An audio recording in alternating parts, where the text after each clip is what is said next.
Undercover Carson, secret agent.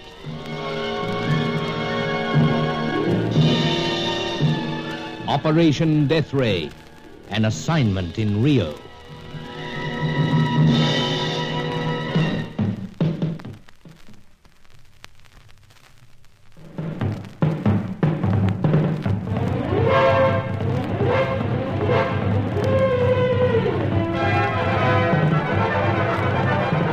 As our search for the scientists and the dread secret of the Deathray went on, the name Chaco loomed more mysterious and more sinister. He'd been connected with another search, a search for the strange lights that never went out in ancient ruins deep in the unknown heart of Brazil. Perhaps it was to some whispering jungle wilderness that we must now make our way. But such plans were interrupted by the apparent treachery of Angelo, servant to my Rio contact, Sir Giles Davenport. He'd been missing for 3 days and had contacted blonde Helena Jansen, offering to sell her information concerning the nature of my true mission in South America. Although Helena had long been a suspect, she further baffled us by refusing Angelo's offer. But the fellow was a grave menace to the success of the assignment. As I kept telling Sir Giles, he must be silenced. Very well, Carson. He must. Oh, I've no idea how we're going to do it. Well, his relatives may be able to give us some lead to his whereabouts. Didn't you manage to contact them? Indeed, though with some difficulty. They haven't seen him since he went missing from here 3 days ago. So they say. I see what you mean. They can't be trusted either. Carson, I trusted Angelo implicitly. Well, we must trace him and take care of him. I hate the way you say that. Sir Giles, this Deathray could well turn out to be the most ghastly weapon ever created. It's been the mad dream of scientists for centuries. True. And in the wrong hands, there's no knowing how many thousands of innocent folk may suffer. Exactly. And it's been trouble enough coping with our many rivals and their constant annoyances, yet let alone a traitor in our midst. Frankly, Carson, I just don't know how to go about tracing him. Well, sir, if he offered the information about me to Helena Jansen and she refused... It's possible that he'll try elsewhere. So? Then what do we do? Sound out these other acquaintances of yours believed to be our rivals? I'd like to, but tricky business. That's undercover work for you. Strange that it should turn out like this. How so, sir? I'd been reveling in this assignment, but now with this treachery I feel rather sick at heart. But it seems we must pass judgment and sentence. Finish him. Gives you quite a start, Botheris. Like me to take it, sir? Well, if you don't mind, old fellow. If it happened to be Angelo, I understood, sir. Allow me. Hello? Have you moved in with Sir Giles? Who's that? Don't tell me you can't recognize an old school pal.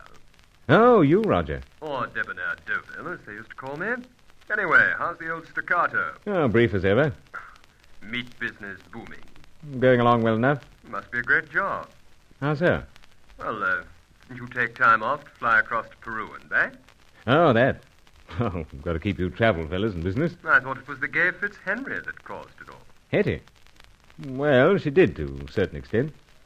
Heard she was starting out from Lima and up into the Andes to paint the giant King Condor. I'm afraid she didn't make it.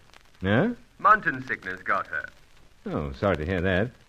Is she, Oh, nothing wrong with her now. But she'll be back tonight. She abandoned the idea, huh? Or perhaps it's the presence of Carson in Rio. Carson, what a thing to do to a woman. Follow her all the way there, tell her you were going along for a spell of bird watching, and then leave her to it.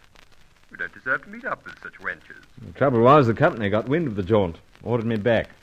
Oh, well, you fellas with your big business worries. Anyway, I'll tell you why I'm contacting you. I'm throwing a bit of a party at my house for Hetty. Thought you might like to come. Well, I'd like to. I'll try and make it. I'll do my best. Any time after 8:30. You know how to get there? Oh, yes. Good for you, Staccato. I'll see you later. I'll see you, Roger. Bye for now. Well, old fellow, what was all that in aid of? The bird painter. Party. I rather gathered that some function was being arranged to welcome Miss Fitzhenry back to a local scene. But on the other hand... We're suspecting something, sir. It's odd how these birds keep contacting you. Oh, but we went to school together. Yes, I know all about that. But Deauville's on our list of suspects. True. And so is Miss Fitzhenry. Granted. Then don't be too beguiled by the glorious red hair and the green eyes. And in the meantime, I'll try to get something on the best way to run down this new and most disturbing suspect, Angelo.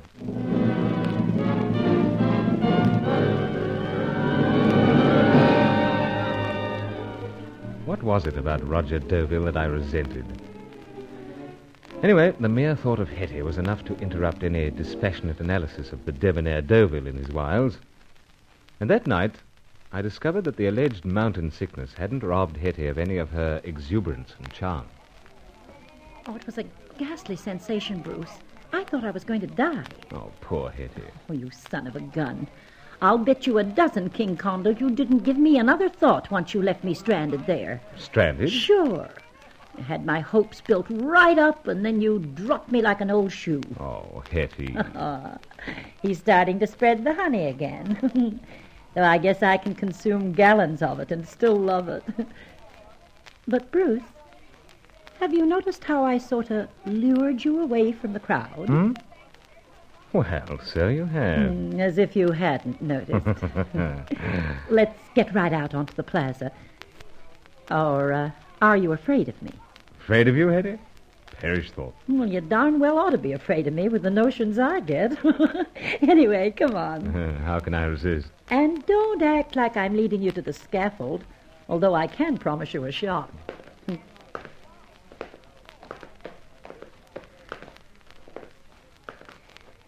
I guess this'll do.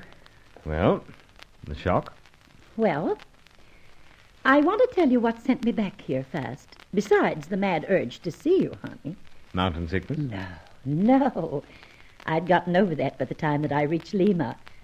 But, boy, is this going to make your ears burn. Overtures from my sworn enemy. Oh, but what enemy could you have? That man Friday of yours. Angelo?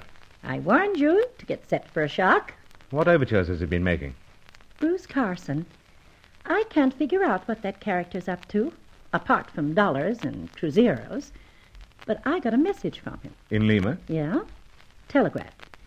Said for me to come right back to Rio and that he'd contact me. And if the price was right, he'd He'd what? He'd tell me what Bruce Carson was really doing in South America.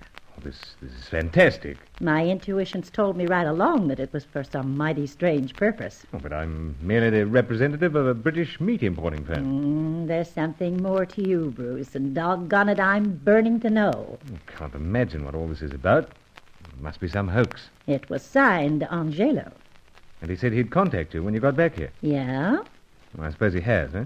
You mean you hope he hasn't? Really, Hetty, this whole business doesn't make sense. It does to me. And he has contacted you? Well, I'd like to get you all het up, but I'm not the kind. No, Bruce. But you can depend on this. I'm going to trade with him. I figure this is going to be mighty interesting. Oh, honey, you need a drink. Let's go back inside.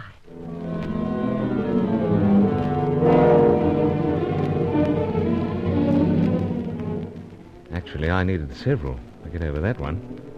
And I needed an excuse to leave Deauville's place out of town, but that might be judged as a sign of panic.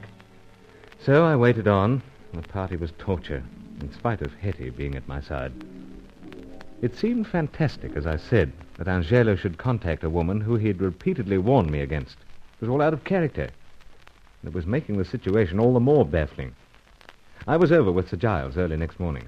Carson, imagine Angelo sending off a telegraph message like that. Utterly unbelievable. He may be desperate to lay his hands on some money. But why? Once again, sir, all I can do is shrug. I wonder what all this has to do with the lights that never go out. Is there any connection? Only that one that you pointed out at one stage. A change came over Angelo from the time we first heard about these lights and where they might be found. So, quite a connection. But it scarcely connects up with all this other business. I've been in touch with his relatives again. Anything there? They still maintain they haven't seen him. Oh. I've been thinking about it until my head is numb. Either rascal has decided to make a throw for some easy money or taken leave of his senses. So, sir. He must be out of his senses. It's not the Angelo I knew, not his style. Howsoever, Hetty has money, and she'll trade with him for this information. Yet why the blazes did she tell you all this? I've been puzzled about that. Of course, Hetty may want to make it appear that she's quite innocent of any conniving against us. A possible explanation? But dash it all, these women are determined to prove their innocence. Man, we're so helpless. Yes, we are, sir. And for all we know, he may already have contacted Miss Fitzhenry. Yes, on cards.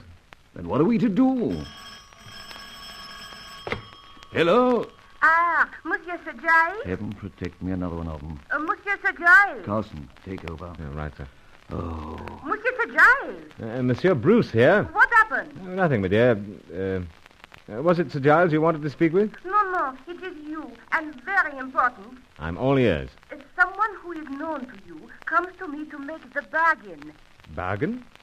What someone? Angelo. Great heavens. He seeks to tell me something secret about you for a certain sum of money. Oh, Not another approached. I'm afraid so, sir. Faker, really. Monsieur Bruce? Oh, right here, Faye. Now listen, where are you? At my apartment. Right. Can you meet me in the city? I am not up properly. Last night I danced at Blanca Julissa. Oh, yes, I know. But I must speak to you. I'll come to your apartment. No, not at this hour of the day. I must see you before you do anything about this matter. Angelo's not right in the head. I deal with a crazy woman? That's it. Oh, then you must protect me. No, I will. Now, meet me as soon as you can in that cafe next to the White Tulip. I'll be waiting from the next 20 minutes. Otherwise, I come out to your apartment. No, I will be there. Good. See you then. Looking forward to it so much. Me too. Bye now. Carson, it grows more baffling and more frightening. Angelo's playing one customer against another. That's if my guess is right. Yeah, that gives us time to track him down and silence him. At least, let's hope it does.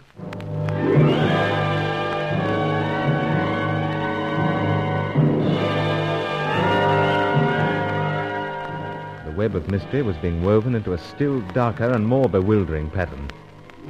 But I was to make a startling discovery about our traitor in the next move of Operation Deathray.